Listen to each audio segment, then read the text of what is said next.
Halo sobat, kali ini kalian lagi ada di program Keramat, kontrakan mahasiswa tua.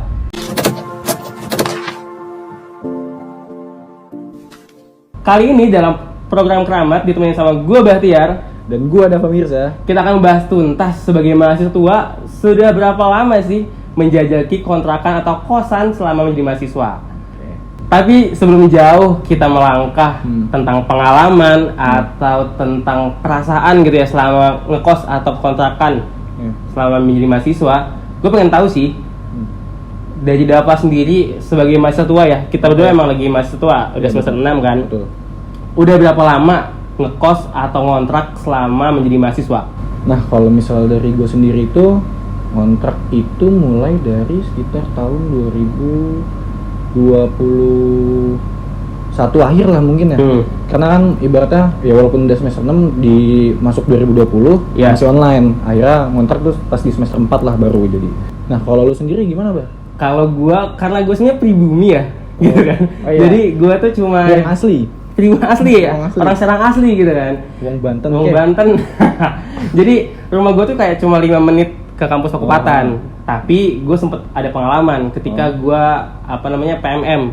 Ketika gue PMM, gue sekitar 4 bulan ngerasain juga akhirnya ngekos atau ngontrak selama jadi mahasiswa. Nah itu gitu. Gini Bah, kan kalau misalnya gue ini dari Jakarta nih. Iya. Nah gue ngekos di Serang dan itu menurut gue ya nggak begitu jauh lah. Betul. Nah kalau pengalaman lu sendiri lu gimana nih? Kan lu setahu gue lu PMM itu jauh gitu loh.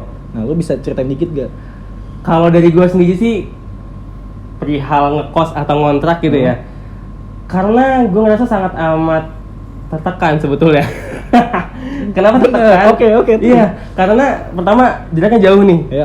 Gue biasa hidup di Serang, Banten gitu. Tiba-tiba pindah ke Kendari, yang mana harus ngekos sama orang lain, sama orang baru, ketemu sama lingkungan baru gitu.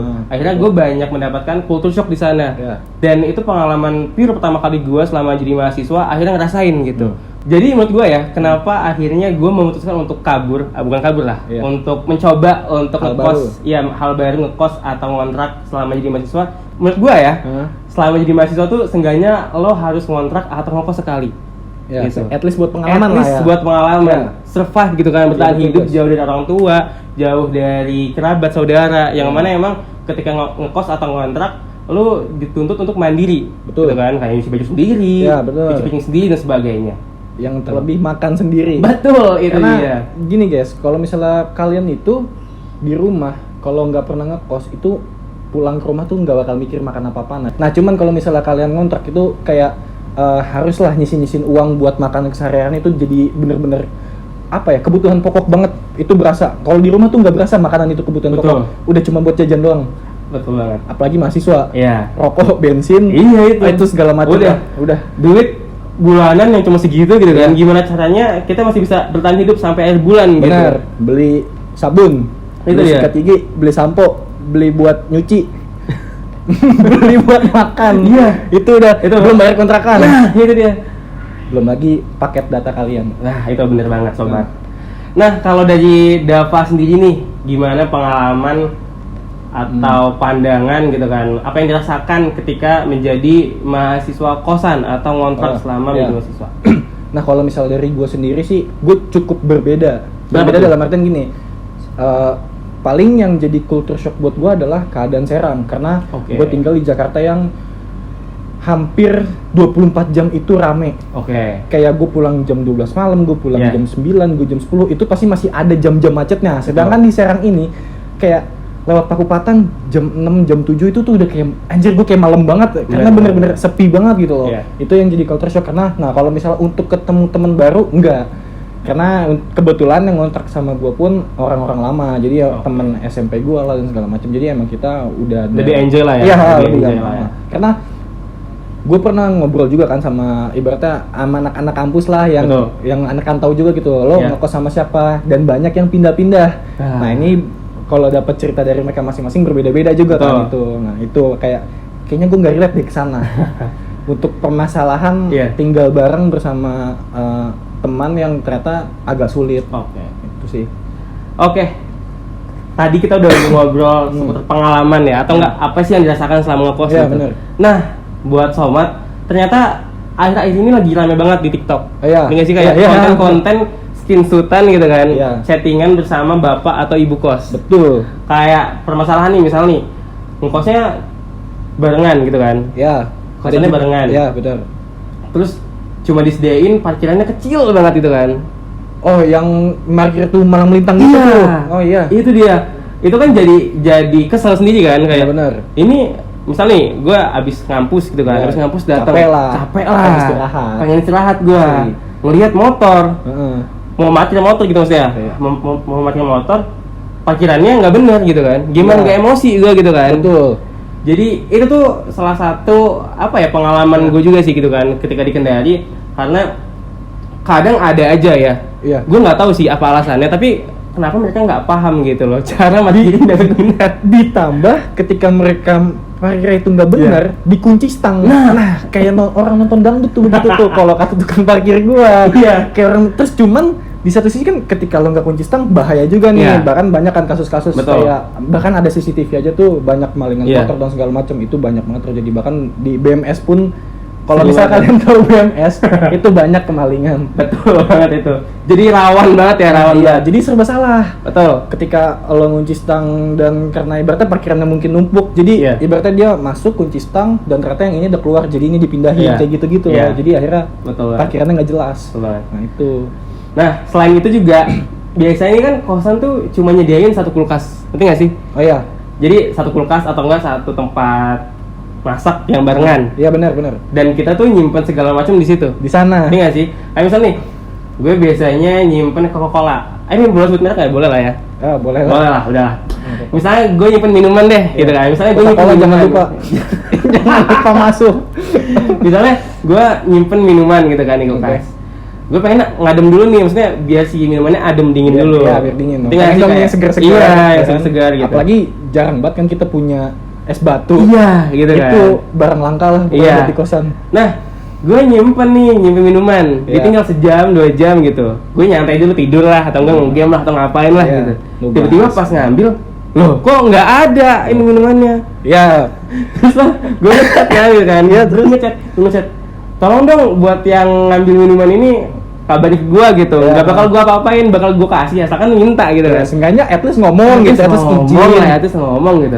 Tapi sampai gue pindah kosan gitu kan, sampai gue pindah kontrakan, tuh orang nggak ada yang ngomong sama gua gitu, nggak ada yang ngechat gua gitu loh. Nah, kalau misalnya itu untuk hal-hal kayak gitu mungkin gua nggak ngerasain kan, karena kalau gua lebih tipikalnya kontrakan. Cuman ada lah beberapa part kayak gue tuh nyimpen telur, gue tuh nyimpen ini, itu hilang gitu kayak gue beli telur 6, tiba-tiba pas gue buka, gue belum masak udah tinggal 2 kayak gitu-gitu loh.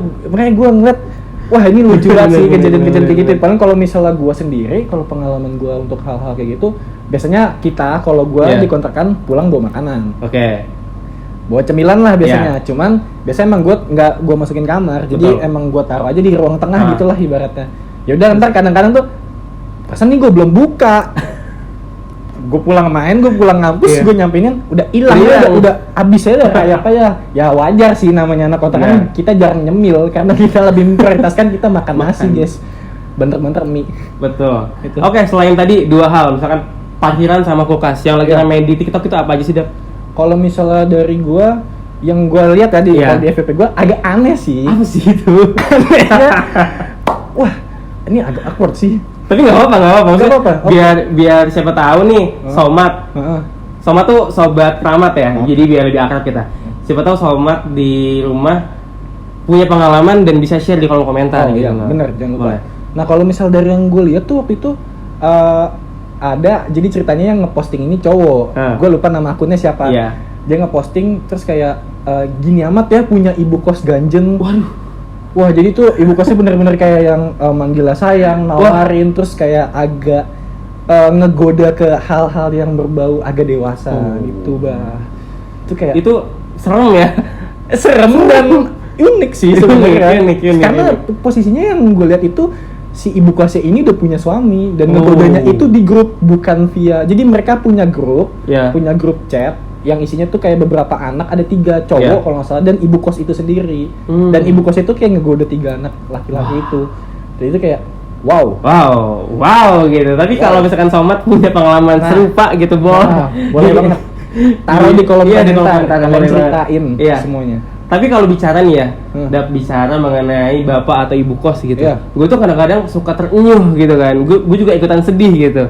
Kalau misalkan ada konten TikTok yang bilang atau posting misalkan pas lagi nggak ada uang gitu kan, pas lagi akhir bulan, tapi ibu atau bapak kos tuh baik banget gitu kan, sampai mereka nganggap anak-anak kosnya itu anak-anak mereka sendiri gitu loh.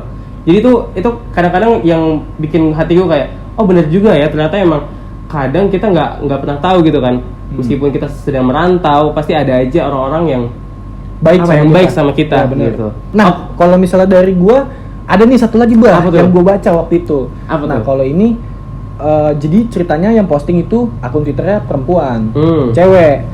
Nah, dia itu udah ngontrak itu di daerah Jakarta sekitar 6 tahun. Wow. Nah, dia nih udah nganggep si bapak kos ini bapaknya sendiri, dan si bapaknya itu pun juga ngelakuin hal yang sama, ibaratnya kayak ini kayak anak sendiri lah, berbuat baik dan benar. Nah, cuman kenyataan tuh kayak ada satu momen di mana ketika si bapak itu nyamperin yang pemilik akun Twitter ini, akun TikTok ini, dia tuh kayak tiba-tiba nggak sengaja lah pegang tangannya gitu, katanya panas dan segala macem. Nah, sampai akhirnya takut lah, terus sampai akhirnya kayak si bapak ini tuh ngomong gitu, kok badan kamu panas, terus di kosan kamu tuh pengap, kalau misalnya ini nggak usah pakai itulah, dia ngomong kayak gitu. Terus akhirnya si pemilik akun ini kaget lah, dia cerita ke orang tuanya dan segala macam, ngadu, karena ibaratnya kok bisa ya udah 6 tahun ngontrak dan udah nganggap bapak sendiri masih bisa ngelakuin kayak gitu. Makanya mungkin kalau misalnya dibilang ada yang baik tapi ada yang jahat juga ya. Makanya buat kalian semua sobat keramat, hati-hati, tetap jaga diri. Betul sekali. Oke, tadi kan kita udah bicara pengalaman, terus udah bahas-bahas yang trending gitu. Nah, kita masuk ke makna. Asik, ini agak serius sebetulnya. Tapi kita enjoy aja lah ya. Oke lah. Jadi menurut lo nih Dap, sebetulnya makna kontrakan atau kosan sebagai, lo kan anak rantau nih kan? Lo ini anak rantau, terus apa sih sebetulnya makna kosan atau kontrakan? Apalagi lo mahasiswa akhir lah ya, yang sebentar lagi hampir mau lulus, mungkin sedang menyusun dan sebagainya, gitu kan? Nah, makna menurut lo nih ya, makna dari kosan atau kontrakan yang lo tempati selama ini tuh apa sih? Yang gue tempatin sekarang? Iya. Atau enggak dimanapun deh? Oke. Kalau dari gue, rumah kedua. Wah, ini deep banget nih. Karena gimana ya? Mungkin nggak semua orang relate, tapi kayak mungkin karena isinya balik lagi. Betul. Mungkin kontrakannya tidak besar, kontrakannya cukup sempit, kontrakannya cukup gerah, cukup panas karena banyak nyamuk, deket kebun. Cuman ya itu loh, ketika kalian tinggal bareng bersama teman-teman kalian, cuman untungnya di sini adalah teman-teman gue teman-teman lama, dan emang kita udah ngerti satu sama lain. Jadi kadang tuh susah bareng tuh ternyata ada indahnya juga gitu. Kerasa banget pertemanan tuh, kerasa banget kayak wah lagi nggak punya duit tapi teman bayarin, begitu pun sebaliknya, kayak kita tuh survive bareng-bareng gitu loh. Kita bertahan hidup bareng-bareng. Itu sih yang makanya jadi kayak rumah kedua dan bikin orang asing itu jadi kayak keluarga. Nah, kalau lo sendiri gimana, Bah? Nah, kalau misalnya dari lo sendiri nih, apa makna kontrakan lah buat lo? Sebenarnya makna kontrakan atau ngekos bagi gue tuh adalah pendewasaan buat diri gue. Kenapa kayak gitu? Karena memang di sana gue sangat amat belajar survive gitu kan. Bagaimana gue belajar manajemen uang, manajemen waktu, dan gue menghargai lingkungan tempat gue tinggal gitu. Bagaimana gue mencoba untuk peka terhadap sesama anak kosan. Yang emang tadi yang lo bilang tadi, bahwa kadang-kadang kan kita nggak tahu ya, anak kosan kan mungkin uang udah habis atau gimana gitu. Gue pun dia ada keperluan juga. Betul. Nah, gue pun di sana juga sering banget sharing makanan atau enggak sharing jajanan atau mungkin ada yang butuh juga, gue juga bantu terkait keuangan. Dan dari hal itu gue sangat amat mendapatkan banyak banget hal yang luar biasa buat diri gue gitu kan. Bener-bener memorable lah buat diri gue, hingga akhirnya gue ngerasa kayaknya bisa deh kita untuk hidup mandiri mulai sekarang gitu. Apalagi kita udah semester tua dan mungkin abis kuliah kita langsung dihadapkan dengan dunia kerja yang semakin keras dan sebagainya. Di sana gue benar-benar ditumpu banyak hal, sehingga akhirnya gue yakin kalau kayaknya abis ini kalau di dunia kerja atau mungkin magang nanti gue udah bisa deh untuk hidup sendiri. Apalagi dan lo jauh misalnya lo dapat magang di luar negeri kah? Amin. Semoga kan atau kerja di luar negeri. Betul. Setidaknya lo sudah ready nih dengan diri lo yang ya sudah mandiri lah karena bener kalau misalnya dibilang untuk manajemen waktu dan uang itu ternyata tidak mudah teman-teman. Iya. Itu sangat susah. Apalagi betul waktu dari hal kecil deh. Jemur pakaian. Itu dia. Nyuci pakaian. Kalau misalnya tiba-tiba besok nggak kering, kita ngapus pakai apa? Iya. Sepatu futsal. Makanya itu. Jadinya emang banyak hal yang kita pelajari gitu kan ya. Kita benar-benar banyak hal yang kita tahu dengan sendirinya ketika kita ngekos atau ngontrak gitu loh. Tuh kalau misalnya ada quotes apa tuh? Pengalaman adalah guru terbaik. Nah, itu dia somat. Dah. Jadi buat somat di rumah yang memang lagi nonton ini stay sampai akhir. Dan punya pengalaman-pengalaman atau cita-cita unik gitu kan ya? Iya benar. Selama ngekos atau ngontrak. Mungkin dari kalian yang udah ngontrak, yang udah ngekos, mau share di bawah, atau buat kalian juga yang mau baru mau kuliah di luar kota kalian, jauh dari keluarga, jauh dari rumah. Kalian semoga apa yang kita kasih di sini bisa bermanfaat buat kalian. Betul banget. Nah intinya pesan yang ingin kita sampaikan yang pertama adalah cari lingkungan kosan yang emang kondusif gitu kan ya. Cari lingkungan kosan yang emang kondusif. Terus yang kedua adalah kalau misalkan satu kampus sama teman-teman gitu kan, sama teman-teman di rumah asal itu lebih baik bareng aja gitu kan. Karena buat cari temen itu gampang, tapi kalau buat tinggal bareng itu nggak gampang. Itu poinnya. Ya mungkin itu aja buat sobat keramat. Dan kalau lo mau kepoin gitu kan kehidupan kita mahasiswa semester akhir, boleh banget langsung kunjungi di Instagram @bch.tr @davamirza A-nya 3 jangan lupa. Iya. Jadi itu dia kehidupan pribadi kita. Bener. Bagaimana merasakan kehidupan semester akhir gitu kan sebagai anak rantau. Iya, itu dia. Oke teman-teman somat, itu aja sekian dari konten kita hari ini. Yap. Terima kasih sudah menyaksikan. Like, comment, dan subscribe. Betul. Biar kayak YouTuber gitu kan ya. Like, comment, dan subscribe konten ini. Siapa tahu kita ada next season gitu kan. Semoga. Next episode. Semoga ya. Semoga ada next season. Amin ya. Sampai jumpa di keramat selanjutnya. Keramat kontrakan mahasiswa tua. Sia.